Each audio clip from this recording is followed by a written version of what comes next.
Hi everyone, on this Sunday morning. It's been a while since I've done a video, so I thought I'd just have another rambling session with you again, just in case you've got nothing else to do.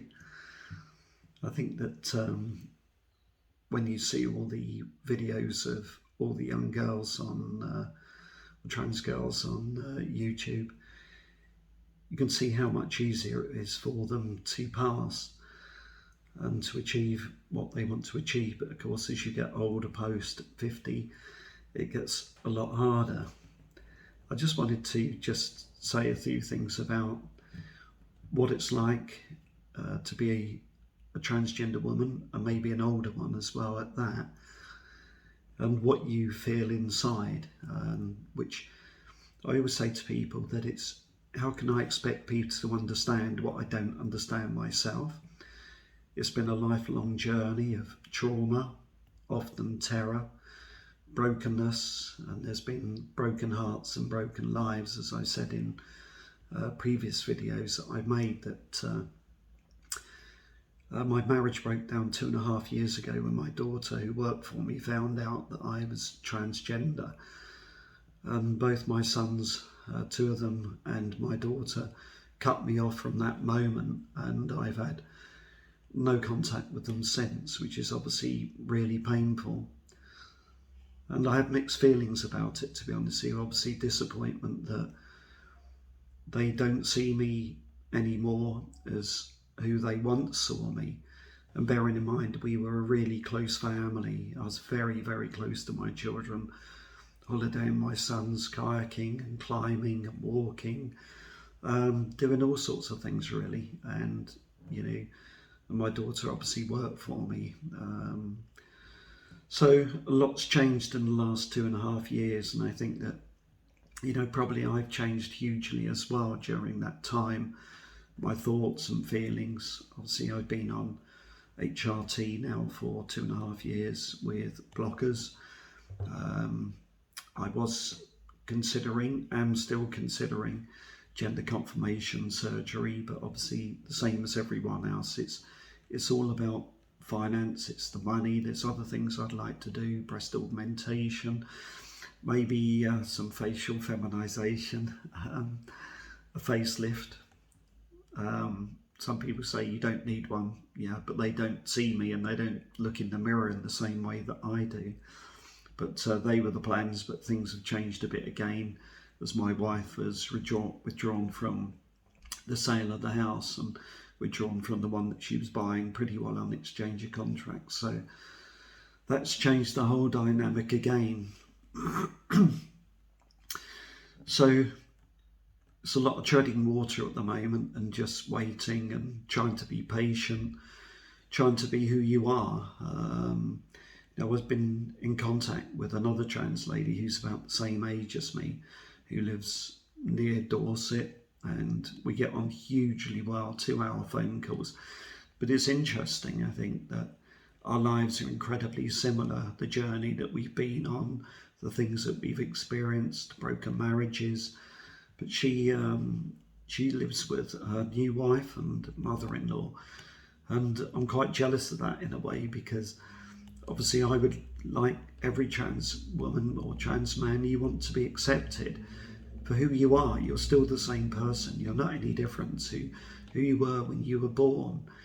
It's just that you come with baggage in a way, things that you don't understand, things that you've tried to live with, and things that you've often tried to battle with, but you can't change who you are. That's the sum total. And I think that the outward is, you know, the body is the outward part. It's the bit on the inside. It's your thoughts, it's your intents, it's your feelings, you know. And I think what many people don't understand about trans women is inwardly, in their hearts, in their heads, in their minds, everything that they think about is feminine. You know, I've often considered, you know, I'd love to be pregnant.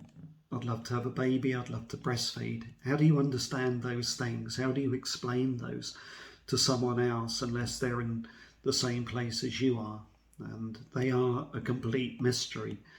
You know, maybe at some stage in the future, and I'm sure it will come to pass, that trans women like cis women will be able to have womb implants and so on, and become pregnant. Not in my lifetime, unfortunately, and I'm way too old for that now anyway, but it doesn't take away the thoughts and the feelings of what you would like. And as strange and as bizarre as it might sound, you know, the thought of doing a pregnancy test and seeing it positive, how do you explain the joy that you would feel in doing that? And I just don't think anyone can understand that, no more than I can. But it is a journey of life, and you know, as someone said to me, you will lose friends, people who are close to you, who will cut you off and have nothing more to do with you. But equally, she was right that you will make new friendships and new people who will accept you for who you are. And day by day, step by step, that's what I've been doing with new colleagues, with friends, with clients. And it's been interesting. The response from them is always been really, really positive. Somebody who works for me said that her husband has said that when I have gender confirmation surgery, post-surgery, then I can come and stay with them as I go through recovery, which is quite moving, I have to say. Not something you would expect, but obviously really, really thankful for. It's not easy being transgender, and don't let anyone convince you otherwise, because it absolutely is not. It's painful, but the joy is in, like now, as I am, in being who I really am and living this out and being this person. And this is me, this is the real me. There's the old me, and that's something that you would never forget and you still live with. But this is a new chapter in my life. You know, I wrote a book, as I've said previous, called Blossoming in the Darkness, and it was a really good experience in writing it, because it gave me the ability and the opportunity to open up about my life and all the experiences. And, you know, I hope that, you know, it would be a help to other trans women who might decide to read it, or even just anyone else who's just interested or who doesn't understand. And there will be those who are incredibly anti against trans people, maybe because they just don't understand. But as I say, how can you expect people who hate to understand what you don't truly understand yourself?